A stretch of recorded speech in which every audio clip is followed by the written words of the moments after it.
అసెంబ్లీలో ఎన్నికైన తర్వాత మొదటిసారి మాట్లాడే అవకాశం ఇచ్చిన గౌరవ స్పీకర్ గారికి, నన్ను ఇక్కడ ఈ టర్మ్లో అన్న గౌరవ కేసీఆర్ గారికి, అదేవిధంగా నా నియోజకవర్గం మహేష్ నియోజకవర్గం ప్రజలకు కూడా ధన్యవాదాలు. గౌరవ ముఖ్యమంత్రి గారు ఈరోజు మాట్లాడుతూ చేవేళ్ళ ప్రాణాయత మీద మాట్లాడుతూ నా పేరు తీసుకోవడం జరిగింది అధ్యక్ష. చాలా సంతోషం. మళ్ళొక్కసారి చేవేళ్ళ చెల్లెమ్మ అని కూడా ఇక్కడ మాట్లాడున్నారు. అరే మంచిగా నేను కూడా రిప్లై ఇస్తున్నా. నేను రిప్లై అదే చెప్తున్నా, మంచి చెప్పిండు, థ్యాంక్ యూ అని చెప్తున్నా. చేవేళ్ళ చెల్లెమ్మ అని కూడా చెప్పి మెన్షన్ చేశారు. గౌరవ రాజశేఖర రెడ్డి గారిని గుర్తు చేస్తూ చాలా సంతోషం అధ్యక్ష. ఆ రోజు ప్రాణహిత చేవేళ్ళ ఆ ప్రాజెక్ట్కి ఆ పేరు రావడానికి కూడా ఖచ్చితంగా రాజశేఖర రెడ్డి గారిని కూడా గుర్తు చేసుకుంటాను అధ్యక్ష. ఎందుకంటే చేవేళ్ళ ప్రాంతంలో ఎత్తు మీద ఉంది, 600 మీటర్ల ఎత్తుపైన ఉంటుంది. అక్కడ బోర్లు వేసిన నీళ్లు పడవు.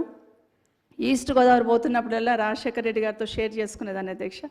ఇక్కడ పచ్చని పొలాలు, కాలువల నీళ్లు, మా దగ్గర ఎండిపోయిన పొలాలు అని మాట్లాడుతున్నప్పుడు ప్రాజెక్ట్ నుండి ఇక్కడ నీళ్లు తీసుకొస్తామన్నప్పుడు మన ప్రాంతంలో వికారాబాద్, పరిగి, చేవేళ్ళ ఈ ప్రాంతంలో నీళ్లు రావాలని అడుగుతున్న సందర్భంలో ఎత్తైన ప్రాంతం అయినా కూడా ఎట్టుగా తీసుకొచ్చే ప్రయత్నం చేద్దామని ఆ రోజు ప్రాణహిత చేవేళ్ళ ప్రాజెక్టు రూపకల్పన చేయడమే కాక మొదటిసారి ఫౌండేషన్ వేసినప్పుడు చేవేళ్ళ సెంటిమెంట్తో రాజశేఖర రెడ్డి గారు అక్కడే వేశారు అధ్యక్ష.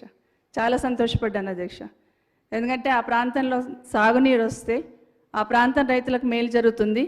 ఒకసారి 111 జీవో గుదిబండగా ఉంది, బోర్లు వేసుకొనివ్వరు, చెక్ డ్యామ్లు కట్టుకొనివ్వరు.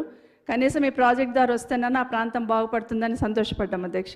అది వికారాబాద్ కావచ్చు, పరిగి కావచ్చు, చేవేళ్ళ కావచ్చు, సంతోషం అనిపించింది. అక్కడే కాదు అధ్యక్ష, మొదట్లో ఫౌండేషన్ వేసిన దగ్గర కూడా ఆ రోజు నేను కరీంనగర్ ఇన్ఛార్జ్గా అక్కడ కూడా వెళ్ళి అక్కడ కూడా ఉన్నాను అధ్యక్ష. చాలా సంబరం అనిపించింది.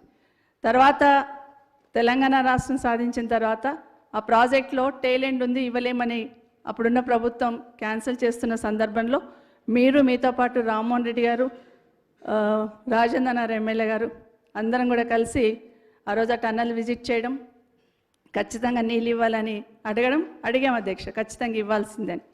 ఆ రోజు పార్టీ సపోర్ట్ కూడా మనం అడిగినాం అధ్యక్ష. ఆ రోజు రామ్మోహన్ రెడ్డి గారు కూడా అసెంబ్లీలో చాలాసార్లు ఇక్కడ ప్రస్తావించినారు. గౌరవ ముఖ్యమంత్రి గారు ఆ రోజు ఇక్కడ కొడంగల్ శాసనసభ్యులుగా వారు కూడా ఇక్కడ ప్రస్తావించున్నారు.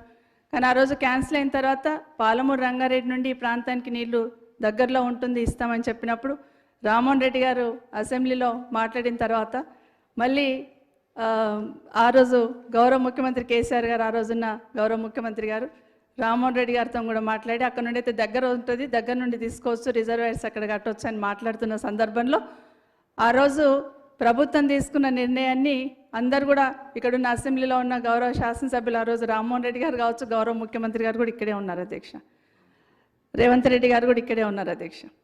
తర్వాత నేను 2018లో అసెంబ్లీలోకి మొదటిసారి వచ్చినప్పుడు నా మొదటి స్పీచ్ కూడా అదే ఉంది అధ్యక్ష. మొదటిగా నేను కేసీఆర్ గారిని, గౌరవ ముఖ్యమంత్రి గారు ఆ రోజున ముఖ్యమంత్రి గారిని, కాళేశ్వరం కట్టినట్టే పాలమూరు రంగారెడ్డి కూడా చాలా స్పీడ్గా కట్టండి, మా చేవెళ్ళ, మా వికారాబాద్, మా ప్రాంతం అంతా ఎడారిలాగా ఉంటుంది, అదంత స్పీడ్గా చేస్తారు, ఇది కూడా అంతే స్పీడ్గా చెయ్యండి అని ఆ రోజు అడిగిన సందర్భంలో మొదటిగా అదే అడిగాను అధ్యక్ష. ఎందుకంటే చేవెళ్ళ నేను ఎక్కడున్నా, ఏ ప్రాంతంలో ప్రాతినిధ్యం వహిస్తున్నా చేవెళ్ళ నియోజకవర్గాన్ని మా కుటుంబం మర్చిపోదు అధ్యక్ష. కాబట్టి ఆ రోజు మిమ్మల్ని చైర్మన్గా పెట్టుకొని ఆ రోజు కూడా మేము చేస్తున్న విషయాన్ని మీకు అందరు కూడా తెలుసు అధ్యక్ష. ఆ రోజు ముఖ్యమంత్రి గారు కేసీఆర్ గారు ఆ రోజు ఒక మాట చెప్పారు అధ్యక్ష, తప్పకుండా పూర్తి చేసుకుంటాం, కొన్ని లీగల్గా హార్డిల్స్ ఉన్నాయి, చేవెళ్ళ, వికారాబాద్, తాండూర్, పరిగి ఆ ప్రాంతానికి నీళ్లు తీసుకురావాలి, తప్పకుండా చేస్తామన్న దాంట్లో భాగంగా ఈరోజు రిజర్వాయర్స్ కంప్లీట్ అయినాయి.